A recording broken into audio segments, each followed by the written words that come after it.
안녕하세요, 배들입니다. 첫 번째 트랙 안녕. 잘 들어보셨나요? 안 들어보신 분이 있다면 한번 들어보시길 추천해드립니다. 특히 잠들기 전에 들으면 마음이 노곤노곤 잠이 잘 올 듯한 곡이거든요. 오늘은 자작곡 안녕을 만들기까지 제가 했던 생각들을 나누려 합니다. 제목 안녕에서 짐작하신 분도 있겠지만 첫 번째 곡인 만큼 첫 만남에 걸맞은 의미를 담았으면 좋겠다 하는 생각에서 시작한 곡입니다. 안녕. 여러분께 썩 마음에 드는 첫인사였길 바랍니다. 사실 안녕이라는 인사에 대해서 대수로이 골똘히 생각해 볼 일은 잘 없습니다. 너무나 일상적이고 자연스러운 말이잖아요. 얼마나 흔한 말이면 안녕이라는 제목의 노래가 1000곡이 넘더라고요. 저도 검색해보고 생각보다 훨씬 많구나 생각을 했습니다. 언젠가 제가 곡을 발매하게 되는 날이 온다면 거기에 한 곡 더 얹어볼 수도 있겠네요.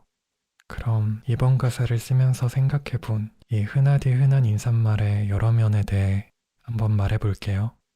먼저 안녕의 본래 의미에 대해 생각해봤습니다. 바로 아무 탈이나 걱정 없이 편안함이라는 의미죠. 우리는 안녕이라는 짧은 인사로 상대의 안녕을 바라주고 안녕을 묻기도 합니다. 안녕이라는 말에 상대의 행복과 건강을 바라는 마음이 담겨 있죠. 특히 이별의 순간에서 안녕이라는 인사가 더 아련하고 애틋하게 느껴지는 이유가 여기에 있는 것 같습니다. 행여 다시 만나지 못하더라도 당신이 무탈하길 바란다는 말이니까요. 그럼에도 당신이 행복하길 바라요 라고 전할 수도 있겠지만 안녕이라는 두 글자가 주는 울림이 어째 더 절절하게 느껴집니다. 하지만 대부분의 경우에 안녕이라는 인사를 반사적으로 건넬 때가 더 많죠. 안녕의 진정한 의미를 곱씹으며 안녕을 말하는 사람이 얼마나 있을까요? 일단 저는 아닌데요. 하지만 앞으로는 안녕이라는 가벼운 인사를 건네며 종종 그 의미를 돌아보게 될 것 같습니다. 오늘 제 인사에서 저의 진심을 느끼셨을지 모르겠네요. 행복하세요. 그리고 건강하세요. 구독과 좋아요, 알림 설정. 자, 두 번째로 시작과 끝에 등장하고 나는 안녕에 대해 생각해 봤습니다. 이번 트랙의 가사와 가장 밀접한 관련이 있는 부분이기도 하죠. 안녕, 반가워, 혹은 안녕, 가볼게. 이 말에서 안녕이라는 열쇠로 문을 열거나 또 걸어 잠그는 장면이 떠오르더라고요.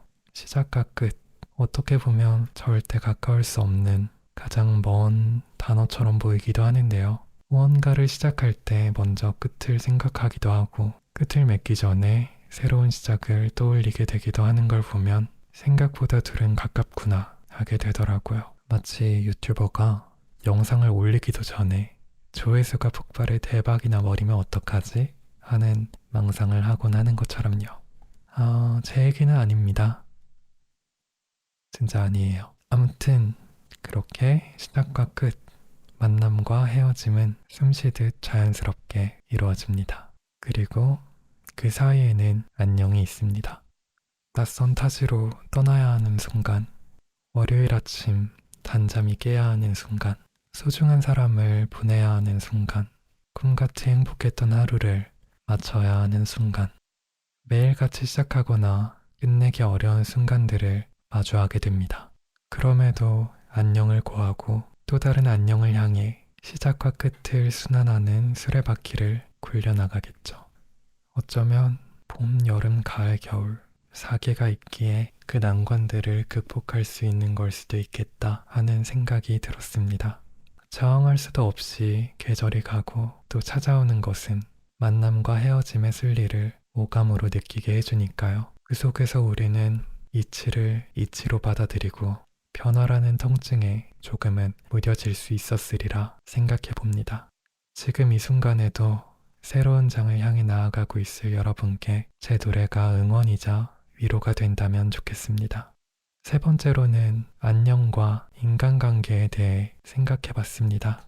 안녕이라는 풀, 아마 이 노래에서 가장 기억에 남을 가사가 이 도입부가 아닐까 싶은데요. 여기서 풀은 문구점에 파는 그 풀이죠. 혹시 첫 소절을 들었을 때 들판에 자라나는 풀을 먼저 떠올리진 않으셨나요?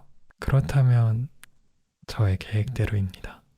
풀은 그야말로 붙이는 도구의 대명사이기 때문에 오히려 가사에서는 잘 볼 수가 없거든요. 하지만 동시에 식물의 의미로 사용되는 것은 흔히 볼 수 있죠. 그런 단어의 쓰임에서 오는 묘한 이질감이 제 마음에 들었습니다. 2절에는 이 안녕이라는 풀을 나에게 꼭 붙여달라는 가사가 있습니다. 안녕이라는 인사를 나누는 순간 그 관계는 훨씬 돈독해질 테니까요. 저는 종종 오래 연락을 주고받지 못한 친구에게 먼저 메시지를 보낼 때가 있습니다. 가벼운 안부 인사더라도 이렇게 주고받는 일이 1년, 2년, 몇 년 동안 반복되다 보면 어느새 서로가 더 소중한 관계가 되었다는 걸 새삼 느끼게 되더라고요. 먼저 인사를 건네는 일은 드리는 수고에 비해 훨씬 많은 걸 얻을 수 있는 일이라고 생각합니다. 여러분도 지금 떠오르는 사람이 있다면 안녕, 잘 지내? 라며 안부를 한번 전해보세요. 돈으로 살 수 없는 귀중한 인연을 얻을 수 있을지도 모르니까요. 마지막으로 나 자신에게 안녕을 건네는 법에 대해 생각해봤습니다. 때로는 스스로에게 지금 내가 안녕한지 물어볼 필요가 있습니다. 안녕이라며 인사를 건네받았다면 그 말대로 안녕하게 지내는 것이야말로 진정한 대답이 아닐까요? 물론 살다 보면 안녕하지 못한 날들이 많습니다. 뭐든 척척 해내는 것 같고 매일 활기찬 하루를 보냈을 것만 같은 사람도 얘기를 들어보면 저마다의 슬럼프를 겪었던 적이 있기 마련이죠. 안녕히 잘 지내는 것이 최고겠지만 그럴 수 없다면 애써 괜찮다고 믿고 지내는 것보다는 스스로 안녕하지 못함을 아는 것이 낫다고 생각합니다. 알지 못하면 돌볼 수도 없는 법이니까요. 사람들은 누구나 마음속에 어린아이가 있다는 말이 있습니다. 스스로를 돌보는 일은 어린아이를 돌보는 일과 크게 다르지 않을 거란 생각이 듭니다. 안녕한 하루를 보내기 위해서 우리는 생각보다 더 많이 스스로 달래고 북돋아줄 필요가 있습니다. 좋은 것을 더 많이 보여주고 또 들려주고 칭찬을 아끼지 않는 것. 그 다음엔 어떻게 하면 안녕에 더 가까워질 수 있을지 궁리하고 실천해 나가는 것. 그렇게 나는 안녕하다고 말할 수 있는 하루를 보낼 수 있다면 타인에게 안녕을 전할 때도 더 진심을 담아 말할 수 있을 것 같습니다. 여기까지 안녕에 대한 이런저런 생각들을 말씀드려 봤는데요. 처음이라 다소 두서없이 말하게 된 것 같다는 생각도 듭니다. 여러분은 이야기를 들으며 어떤 생각을 하셨나요? 여러분의 오늘은 안녕하셨나요? 좀 더 다양한 생각을 들려주신다면 앞으로 제가 가사를 쓰고 영상을 만드는데 좋은 양분이 될 것 같습니다. 그럼 다음에 또 봐요. 안녕.